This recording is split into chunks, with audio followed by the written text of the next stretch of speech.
Merci beaucoup. Merci beaucoup, Monsieur le Président. Ce débat d'aujourd'hui vient confirmer que les résolutions adoptées par notre Assemblée lors des débats d'urgence du mois de janvier et d'avril doivent être mises en place sans retard. L'annexion de la Crimée par la Russie, qui est en train de se transformer dans un conflit gelé, le déclenchement des opérations militaires dans l'est de l'Ukraine a généré une profonde crise humanitaire liée au déplacement interne d'un nombre impressionnant de personnes, à l'enlèvement de personnes, leur disparition ultérieure, y compris des journalistes. Les faits semblent sortis d'un scénario d'horreur.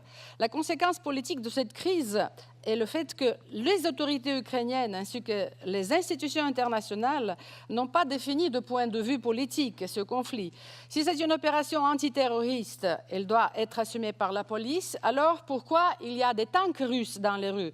Pourquoi il y a des armements russes? Pourquoi il y a une aviation de guerre russe?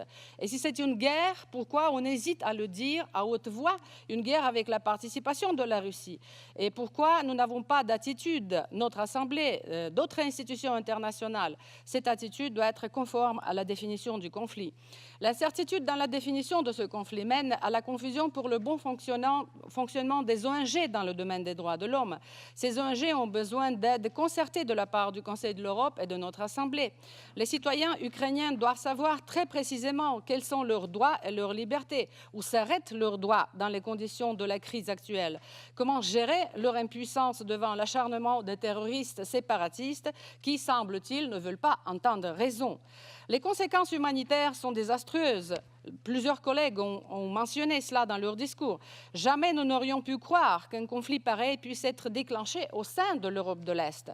Après l'euphorie des séparatistes pro-russes, c'est le désespoir qui règne en Crimée et dans l'Est de l'Ukraine.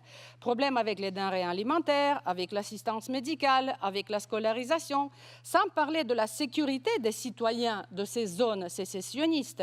Et enfin, ces citoyens ont compris à quel point il est dangereux d'attenter à l'intégrité territoriale de leur pays au XXIe siècle. Je salue entre autres l'adoption par la Rada ukrainienne d'une loi sur la prévention et le combat du séparatisme. Et d'ailleurs, c'est un nouveau défi pour les pays post-totalitaires, les États post-soviétiques, qui peuvent à tout moment se confronter à un scénario pareil à celui ukrainien. L'élection du président Petro Poroshenko dès le premier tour est un bon signal, mais cela n'est pas suffisant.